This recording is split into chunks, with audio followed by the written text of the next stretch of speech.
Alors, les printemps arabes, on a tendance à dire qu'il n'en reste pas grand-chose. Est-ce que l'expression était déjà appropriée? Est-ce qu'il était de bon ton de faire référence au printemps des peuples de 1848? Je ne suis pas sûre, mais aujourd'hui, on sait très bien de quoi on parle. On parle de ce grand changement, de cette rupture de 2011 qui va considérer différemment le citoyen arabe à ses gouvernants. Et je pense que c'est de cela qu'on parle, même si aujourd'hui les systèmes arabes et les pays arabes sont en grande difficulté. Alors, le 2011, ça représente à la fois une rupture, une fracture même, et c'est un séisme à la fois politique, on l'a beaucoup dit, et un séisme académique. Un séisme académique parce que, ce que je disais tout à l'heure, on n'est plus du tout dans les explications qu'on avait vues avancer. Ces sociétés arabes ne sont pas conditionnées par l'obéissance à l'autorité. C'est déjà une chose qui est très importante. Et on met fin à un paradigme, celui qui consiste à dire que les États arabes et musulmans seraient réfractaires à la démocratie. Donc ce soulèvement, je ne vais pas revenir longuement sur ce soulèvement, même si il reste très important. Il reste très important parce que ce sont des hommes et des femmes qui se soulèvent contre l'autorité des systèmes, non pas contre un homme en particulier, non pas contre un régime en particulier, mais contre l'autoritarisme. Et il ne passe pas par le langage du religieux. Il ne passe pas par le langage du religieux, il ne se range pas derrière un leader. Donc effectivement, ça annonce une transition quelque peu particulière parce qu'il n'y a pas d'avant-garde du prolétariat qui va prendre le pouvoir, parce que ces jeunes que l'on croyait oubliés et qui se révoltent ne sont pas tentés par le pouvoir, ce qui est aussi très important, et parce que tous les peuples arabes, ou presque, vont se reconnaître dans ce soulèvement. Ils vont se reconnaître facilement parce que les moyens de communication sont possibles, et parce que à la fois les télévisions par le satellite, les moyens de communication, Facebook ou autres, avaient réussi à mettre en place un espace politique arabe ou un espace médiatique arabe dans lequel évoluait finalement cette communauté médiatique, comme on l'a beaucoup dit, et que derrière cette communauté médiatique, il y avait une communauté politique qui traversait qui étaient confrontés aux mêmes difficultés. Donc c'est une période très importante et il va y avoir des réponses importantes par les États. Des réponses importantes, les pays qui sont producteurs de pétrole, les pays rentiers vont distribuer de l'argent, c'est le cas de l'Algérie. Les pays qui n'en ont pas vont essayer de répondre à ces soulèvements comme celui du 20 février, du mouvement du 20 février au Maroc, par des mesures plutôt institutionnelles, avec une réforme constitutionnelle qui était demandée et qui est un vieux serpent de mer qui réagit.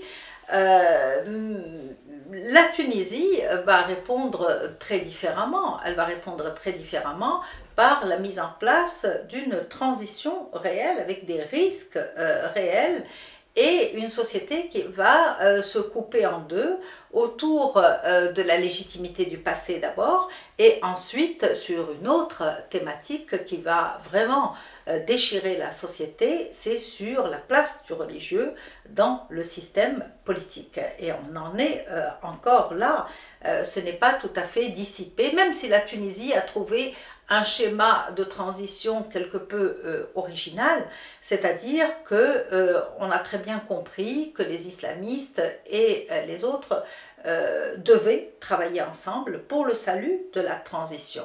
Alors en Libye, c'est un autre schéma, puisque l'État qui n'existait pas et le système s'effondre. Il s'effondre, donc il n'y a plus d'institutions en place. La société se déchire aussi, mais il y a une circulation d'armes, il y a une circulation d'argent, et il n'y a pas d'autorité dans le pays.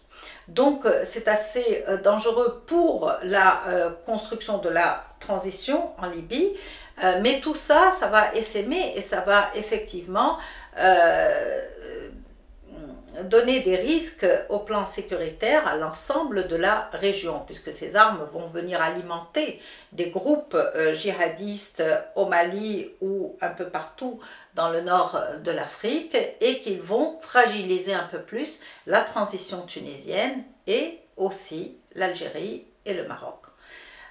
Donc sur les printemps arabes, je pense qu'aujourd'hui on est encore en pleine transition. On voit que chacun des pays a évolué à sa manière, mais on voit que les changements sont encore en cours. Je crois qu'on peut en retenir deux idées principales. La première, c'est l'expression qui est libre.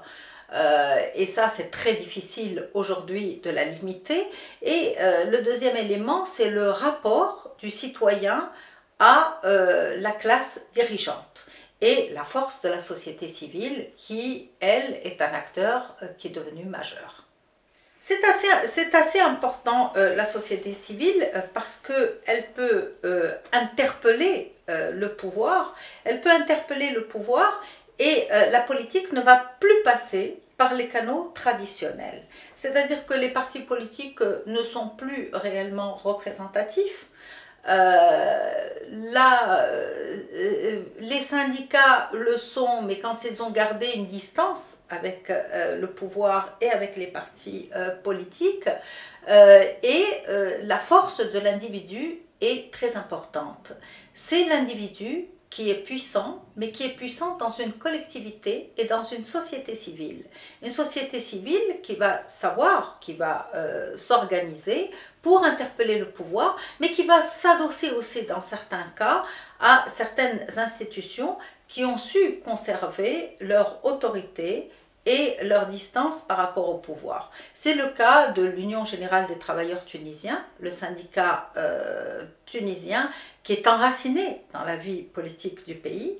C'est le cas de la Ligue tunisienne des droits de l'homme.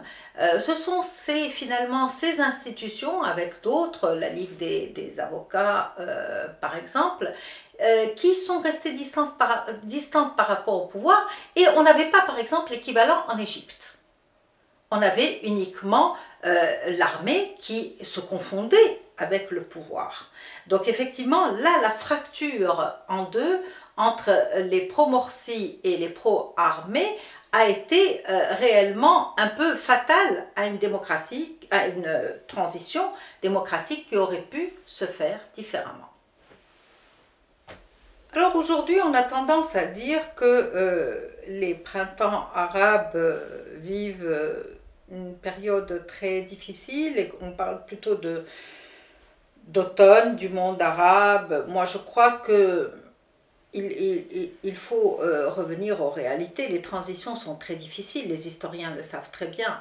Il faut plusieurs décennies pour mettre une situation en place, pour que les institutions suivent, pour qu'il y ait une véritable compréhension de ces transitions. Il y a des pays qui n'ont pas commencé leur transition. L'Algérie n'a pas du tout commencé sa transition. Et je crois qu'il faut mettre les choses sur le compte de la lenteur de la transition. À cela s'ajoutent aussi d'autres questions. Il y a les questions économiques et sociales. Évidemment, la crise économique, elle a permis cette rupture de 2011, mais les problèmes économiques et sociaux non seulement n'ont pas été résorbés, mais ont été accentués depuis. C'est vrai que les gens ne trouvent pas du travail, c'est vrai que la croissance n'a pas repris, c'est vrai que les secteurs touristiques au Maroc et en Tunisie ont beaucoup pâti de cette situation, c'est vrai que la situation est catastrophique en Libye, mais je crois qu'on ne peut pas parler d'un retour en arrière, même s'il n'y a pas de rupture franche avec le passé dans ces pays-là. Il ne peut pas y avoir de rupture, de retour en arrière, et je crois que c'est une leçon qui est tirée par les autres citoyens, les citoyens des pays où il n'y a pas eu de transition. Je crois qu'aujourd'hui les transitions sont confrontées à deux problèmes clés. Le problème économique et social, évidemment, mais comme c'est une crise mondiale, on ne peut pas non plus compter ni sur l'Europe qui est elle-même en crise, ni sur d'autres pays. Et on ne peut pas comparer ces transitions aux transitions des pays de l'Europe de l'Est après la chute du mur de Berlin en 1989, parce qu'il n'y a pas véritablement d'aide organisée et substantielle qui est faite à des pays comme la Tunisie, par exemple. Il y a des sommes, bien sûr, mais il n'y a pas véritablement un pays sous perfusion de l'Union européenne ou autre. Le deuxième facteur d'instabilité, c'est vraiment la sécurité. C'est la sécurité, et à la faveur de ces ouvertures, on a vu émerger un djihadisme et un salafisme, c'est-à-dire des groupes qui ne reconnaissent pas la démocratie et qui veulent faire échouer ces transitions.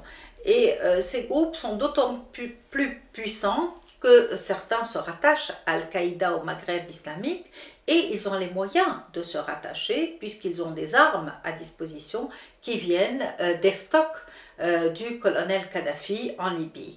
Il y a donc une circulation d'armes, il y a des frontières poreuses, et il y a une instabilité au niveau économique et social. Et tout ça constitue véritablement une fragilité pour les printemps arabes, et je crois que la seule solution sera une solution politique.